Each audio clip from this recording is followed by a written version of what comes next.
Okay. So let's talk about direct variation. This is when y varies directly as x. Okay, so what does that mean? That means, there is a direct relationship with how something changes based on how something else changes. So, for example, you know, um, if all of a sudden are, going out partying every night, right? Um, what's going to happen? Like the amount of fun you have might be increasing with how much you go out, right? But then there may be other things like your grades that will decrease as the amount of nights that you're going out, right? So when something increases with something else, we say there is a direct variation. The formula for that looks like this: y equals kx, where k is the constant of variation. Now these are things that are, we kind of touched on this concept when we were doing the exponential functions. Remember how like things were varying with each other? Okay, so the formulas here are this. You are going to have two situations, one case and another case. And to differentiate between the two of them, you're going to have y1 equals kx1. Okay, so in one situation, you have an x1 and a y1, and they relate using the same equation, y equals kx. So y1 equals kx1, y2 equals kx2. You have a different x2, y2, and they relate like that. So now, just for fun, why don't we divide both sides of this by x1? What do I have when I do that? y1 over x1 is equal to k. Why don't I divide this by x2? Then what do I have? y2 over x2 is equal to k. So what do you notice? When you have a direct variation situation, right? Every time when you divide y by the x, you're going to get the exact same constant, okay? Now, if this is equal to k and this is equal to k, can we say that the two of them are equal to each other? Of course. So then what we have is y2 over x2 is equal to y1 over x1, okay? Again, it underscores the fact that the relationship y over x is going to be constant every single time. That's how you can tell that you've got a direct variation situation. So take a look at this. You are told y varies directly as x, okay? Or it could say y varies directly with x. The minute you see that, okay, the minute you see that, you can say, oh, y equals kx.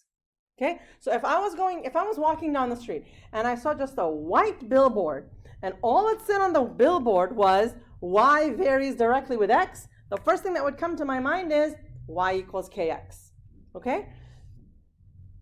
Now, it tells you y is negative 15 when x is 5.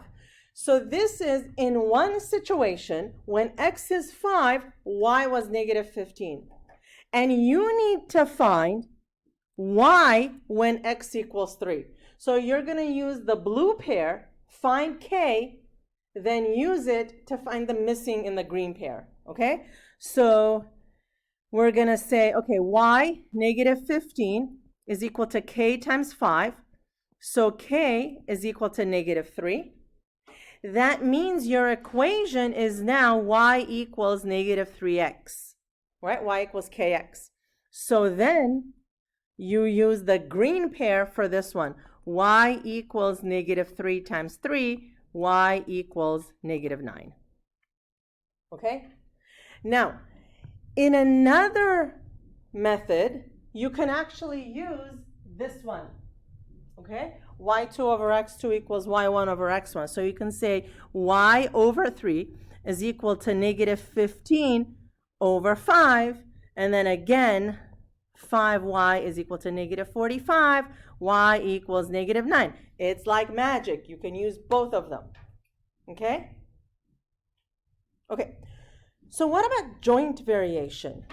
What if, as something increases, two other things also increase with it? This is called a joint variation, right? One quantity varies as the product of two variables. And the way that looks is y equals k times not x, but x times z. Do you see that? Now, the analogous equation to what we had over here is y over x1 z1 equals y2 over x2 z2. Okay? So take a look here. Y varies jointly. This is the magic word. So we're going to use y equals kxz. Okay, now, you remember we're going to be given two situations. One we're given everything, and one we're not. So find y, okay, when x is 10 and z is 5. This is one situation. And then we're given this situation. Okay, so you have to differentiate between the situation where you're given everything and the situation where you're finding something. So again, let's go ahead and do that. So 12, I'll do it in the green. So 12 is equal to k times 3 times 8. 12 is equal to 24k. So k is 1/2. So what's the equation? Y is half xz. Okay, now use that to find y is equal to half times 10 times 5, so y is 25. Make sense? Okay. All right, inverse variation is when as something increases, something else will decrease. So as the number of nights you go out increases, your grades will decrease, okay? What happens here is, remember how before we said y over x was always a constant? Now, y times x will always be a constant. Or y is not kx, y is k over x. Oh. All right. What can I? All right. So, over here, take a look. You have y equals kx. So think about it. When x is 5, and then when x is 10, right? As x gets bigger, y will get bigger, right? But here, if you have, oh my God, why does it keep doing that? If you have y equals k over x, as x gets bigger, because you're dividing by a bigger and bigger number, y will get smaller and smaller and smaller, okay? All right, so now this is the situation here, okay? x1 over y1 is equal to x2. x1 over y2 is x2 over y1. Do you see how the subscripts are reversed here? Yep, okay. So take a look. If x varies inversely as y, okay, so the minute I read that, I write down y equals k over x. This is the inverse proportion. This is the inverse relationship. And x is 24 when y is 4. This is what we're given. We need to find x when y is 12. Okay, so let's use the given. 4 is k over 24. So k is 96. That means y is 96 over x. Okay, so now we need to find x. So we say 12 equals 96 over x. 12x is 96, x is 8. Not too bad, right? Okay. So take a look. The length of a violin string varies inversely as the frequency of the vibrations, right? So as the string gets shorter, the frequency will get higher, okay? A violin string 10 inches long vibrates at a frequency of 512 cycles per second. Find the frequency of an 8-inch violin string. Okay, so let's see what is varying with what here. The length of a violin string varies inversely as the frequency. The first thing here is your Y. The second item is your X. So Y is equal to K over X. All right, so that order is important. So the length is going to be Y. So in this case here, the length is 10 is equal to K over 512. So K is 5,120. So now Y is 5,120 over X, and we can find, what do we need to find? The frequency of an 8-inch violin string. So 8 is 5120 over X. Right, so how much is X here? 5120 over 8. So now, okay, 640, but what are the units? Cycles per second.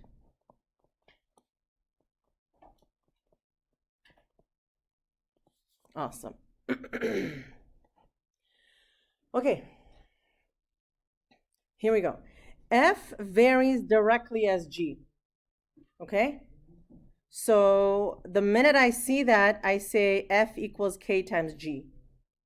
But F varies inversely as H. So that should be F equals K over H, right? So do you see how you can combine the two of them, right? One says F varies directly as G, and the other one says F varies inversely as H. And you can combine the two of them into, one magical equation. So find G when F is 18 and H is this, if this is the given. All right, so let's go ahead and do that. How about if I race you to it? On your mark, get set, go. No pressure now.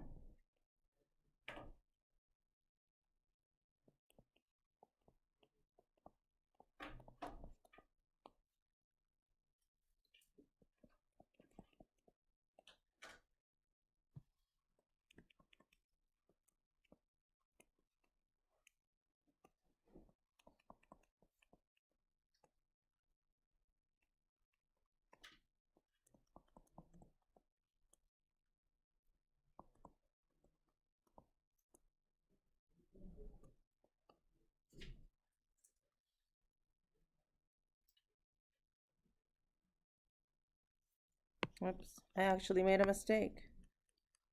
Look at that. F is 18. And we need to find G.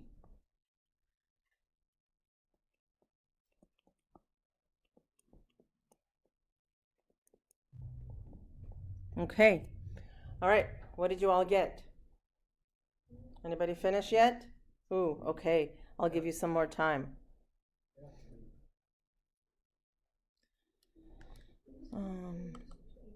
Okay. So